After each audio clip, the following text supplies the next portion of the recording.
Really? Michelle said with a big surprised look on her face. I thought you said they can't afford it. I said, that's right. I'm now eating more ramen noodles, I joked. In all honesty, I love ramen noodles, and I ate it by choice. Save money and, goodbye to health, like I cared back then. Michelle and I rode the train back every day, and I started to observe the way she operates. Other than answering my question about what Juilliard is like, she would pull out her books and read them. I asked her, why are you reading a book? She looked at me as if I was an idiot and simply said, I have a lot of homework. Might as well get started now. We do have an hour on the train, I said, yeah, but the train is moving. Won't you get a headache? He said, you get used to it. So, okay, I pull out Shakespeare and I start reading it too. Oh, I got a headache, all right, but not from the train moving. One page in, I got impatient, and I pushed Shakespeare away and took out the books Mr. Faber asked me to get from the Juilliard bookstore. I looked through it. It looked rather intimidating. I decided to nap the rest of the way while she continued reading. Now, right before she got off, at 63rd Drive or Street, I don't remember, I asked her, and it was an impromptu question. I just thought of it. And I just blurted out, and I said, can I watch you practice piano? She said, sure, why not? I got out, walked with her to her little apartment. Her mom greeted me and said, oh, this is the guy. Michelle said, yep, he wants to watch me practice. Her mom welcomed me in. The place was tiny. I did homework while she practiced. 3 hours later, she finished practice, continued her homework that she started on the subway, and I said my goodbye. I walked home and started my practice session. That was the plan. Watch an expert practice and then go home and practice myself. I noticed many things before I even had my first lesson with Faber, just by watching her practice, but that is for another video. The day arrived, Friday afternoon, 4 p.m. was the appointment. After school, Michelle went home. I asked her to wish me luck, and she said, of course, you're gonna need it, sonatina player. She said it in a tone that did not offend me, but, it did make me a little nervous. Mr. Faber's apartment was just a few subway stops away. The front desk calls him and lets me in. In my hand is the folded up check that my dad wrote. I kept looking at it. If memory serves me correct, he lived on the 5th floor.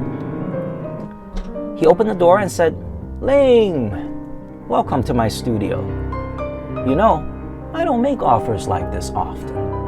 Hardly ever, and you kept me waiting there for a bit, didn't you? He was laughing. Yeah, and I said, yeah, Mom and Dad had to think it over. He said, oh, yeah, I knew that. I knew when you told me how much you were paying for piano lessons.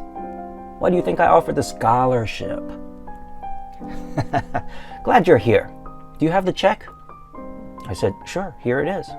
He said, oh, by the way, checks are non-refundable, okay? I said, well, okay. Anyway, I handed it to him slowly while looking at it. He said, have a seat. So, I proceeded to walk over to the piano, but Faber stopped me, and he welcomed me over to the sofa at the opposite end of the room facing the Hudson River. What a view, wow. Anyway, I was surprised by that invitation to sit at the window. He then said, would you like some orange juice? Cookies? Tea? Of course not, I thought. But I said, sure, thank you. He walked over to the kitchen, took his sweet time pouring the orange juice and unpacking a box of cookies. The wrapper crunched and he opened the garbage can and everything was like in slow motion. And then he started boiling water. What the F is going on here? He brought me the glass of OJ and cookies, I asked him, are you not having some? He said, oh, no, I gotta watch my sugar intake. I am diabetic. I'm boiling some tea. I was so puzzled. He went on to tell me how he got started in piano, at what age, who he studied with.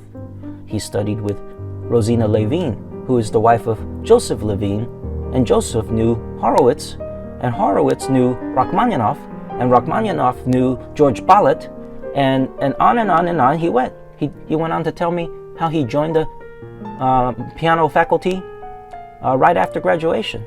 The whole time I was thinking, I don't know these people. Why is he telling me all this? He did not have to sell me that he's a great teacher, who he studied with, blah, blah, blah. He had me at Juilliard. You know what I mean? He spoke for half an hour about himself. And I was getting impatient. When is the lesson going to start? Why did I even practice those exercises he asked me to? What is all this money going to pay for? Finally, he said, okay, enough about me. Tell me more about you. I immediately pulled the books out.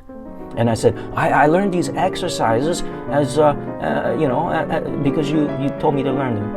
He said, oh, okay, I believe you. I was like, are you going to listen to them? Nah, that's not important. I do have a question. Have you auditioned to Juilliard before? I was surprised. How did he know? Then I remembered. He was the guy sitting at the right. He's the one that showed me to the piano to audition. I had mentioned that in a previous episode. Link below. Faber then said, were you the one that played Mozart's C major, Bach No. 8, and Mendelssohn's Spinning Song? I said, yes. So how did I do? I burst out. He said, you played fine. I gave you a VG, and that stands for very good. You know, if everybody else gave you a VG, you would have been in. That is the most ridiculous grading system I've ever heard, by the way. VG. I said, so what's the problem? What's the problem? He said, well, those pieces are now banned from the audition repertoire list. We've updated it after your audition. I asked, why? He kind of shrugged off the question. He said, Ling, let me tell you something. That Chopin Polonaise you had played for me is a 3-day piece. 3 sections, 3 days, highly repetitive. And I would say less than an hour a day. I froze, shocked. And then I asked, what about Michel's piece, the Ballade? He said, oh, that one. Okay, I will allow a month for that. She's very gifted. I remember you because we had to change the rules because of you. I was thinking, should I be insulted? So far, this is not like any kind of piano lesson I've ever had. Because it's not a piano lesson. He then asked me more questions about me, and I told him about coming to the U.S., how my mom's dreams, about living with my grandparents and my aunt, about practicing in church, about the church position as a pianist. And it was when he asked how long I can afford to practice a day when the doorbell rang. The whole time I expected to learn something, and all he talked about was himself and asked me about my past. I never touched the piano. He said, oh wow, look at the time. My student is here. So we got off the couch, walked to the door. I was desperate for information at that time. I asked him, so what do you want me to practice this week? He said, I don't know. You know what, let me think on that. Go home and don't worry about practicing this week. We'll talk about it next Friday. By the time I got to the door, the girl was already waiting outside. When she went in, I stayed by the door. I couldn't process what the heck just happened. And then I heard piano music from his next student. I walked out really confused and more than upset. That was $80. And I learned nothing. What am I going to tell my parents?